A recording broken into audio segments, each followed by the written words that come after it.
Okay, one weekly tip for the DF54 here is don't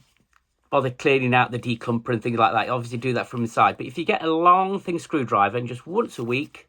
just go and not through the middle, but just go through the four corners of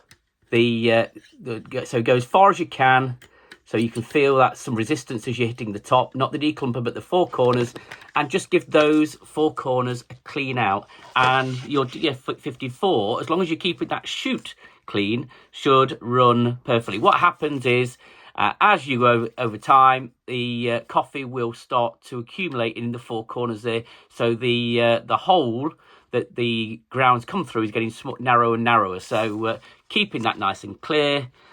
keeps it running.